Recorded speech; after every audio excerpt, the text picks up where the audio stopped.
Sanibonani, welcome back to enye video. Ngiyabonga kakhulu for coming. Ungakhohlwa ukusubscribe, ulike video, share video as well. So bengingabona phana kukhulunywa ukuthi bekuyibirthday kaMongameli Jacob Zuma.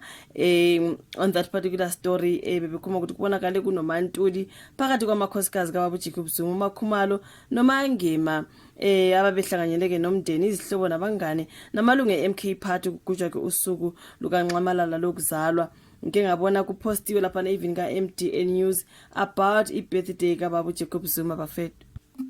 So babethela phana the MK Party is hosting events across South Africa today to celebrate former President Jacob Zuma's 83rd birthday. A major gathering is taking place in Eshowe, KwaZulu-Natal, where Zuma is expected to deliver an address. In Soweto, MK Party Secretary General Uflo Chivambu is set to lead a commemorative lecture.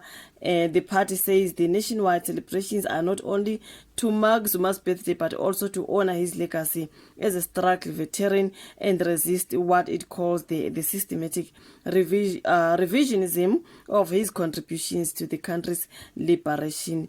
Bekuselebrate ke lapha birthday kaBaba ke uJacob Zuma. Kwasekusiba ke neclip abayipostile nje lapha. I think angazi ubani obecula lapha nabafowethu. I think it sounded like uDuduzile Zuma, if I'm not mistaken. Former President Jacob Zuma's family appears in a heartwarming video singing and celebrating his 83rd birthday with joy and affection. Uzakala khulu oyiwane ebengicabanga mhlambe it is uDuduzile Zuma Sampudla. Omunye wasebuza amakhandlela bekune load shedding yini, omunye wabuza njengami ngibengicaba ubecabanga njengami what is that Duduzile singing. Are you one? Imagine, when are you going to get to 83? Una one, hayi, una two, hayi. And then she was like, "Aibo, when are we going to get to 83? It's gonna be the whole day," something like that. Someone saying happy birthday Babu Msholozi. This Duduzile is starting to be annoying. How can you say something that will be annoying? A celebrate birthday kababa ke, like seriously. Someone said we celebrate an unapologetic pain. What are they saying to whatever? I think I shouldn't have read that comment. But anyways, bafowethu yebo bekubungazwa ke usuku lukaBaba Jacob Zuma. Also another story under bethi former President Jacob Zuma celebrates his 83rd birthday. Bekuzindaba ezimnandi bafowethu. Usekhulile Baba Zuma bafowethu, but anyways happy birthday to him, happy belated birthday. Bekufanele kube ngirecord lizolo bafowethu le video, then nakho ke ngizoyirecorda ke namhlanje.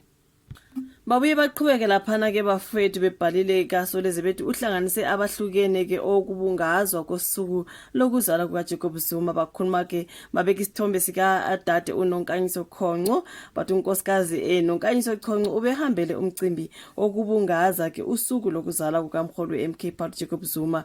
Ubengekasali kulasi bafowethu, remember phela ubaby daddy wakhe.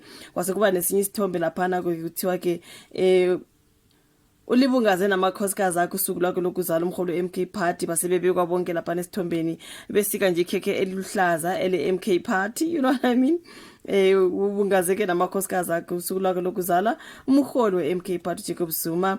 Ubehlanganisa ke iminyaka engu-83 ngomgqibelo. Bekukhona ke noNompumelelo uMaNtuli ongasokwesokunxele ke elandelwa ke uMakhumalo. Into ekanjalo bafowethu, kwabekwa ke izithombe zikaBaba Zuma ukuthi uhlanganisa abantu abahlukene umcimbi wokubungaza usuku lokuzalwa komkhulu weMK Party uBaba Jacob Zuma. Umcimbi ke wokubungaza iminyaka engu-83 kwazalwa ke uZuma ubuhanjele abantu abahlukene okubala kubo abantwana basendlunkulu eke namakhosi.